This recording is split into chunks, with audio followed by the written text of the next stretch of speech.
سب سے پہلے نظر ڈالتے ہیں اب تک کی بلیٹن۔ حبیبآباد تحصیل پدوکی کے نواحی گاؤں چک تھڑا کا پرائمری اسکول حکومت پنجاب کی بے حسی کا منہ بولتا ثبوت ہے۔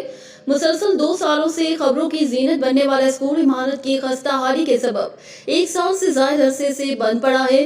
پیما اور پیف اداروں کی غفلت ہے یا حکومت کی نااہلی، لیکن 300 کے قریب بچے تعلیم سے محروم ہو چکے ہیں۔ کوئی بچہ بھیک مانگنے پر مجبور ہے تو کوئی بچہ ورک شاپ یا ہوٹلوں پر کام کرتا دکھائی دیتا ہے۔ وطن عزیز کی ترقی اور تعلیم کے بڑے بڑے دعوے دار بے حسی کی چادر اوڑھے سوئے ہوئے ہیں۔ اداروں کے اعلیٰ افسران سے شکایت پر کوئی افسر اس اسکول کو آن نہیں کرتا۔ گورنمنٹ کہتی ہے کہ پیما کے پاس جاؤ اور پیما کہتا ہے کہ گورنمنٹ کے پاس جاؤ۔ علاقہ معززین کا کہنا ہے کہ اس آنے جانے کے کھیل میں نقصان اس قوم کا ہو رہا ہے۔ کل یہ بچے انجینئر یا ڈاکٹر بننے کے بجائے چور، ڈاکو یا نشئی بنیں گے تو قصوروار کون ہوگا؟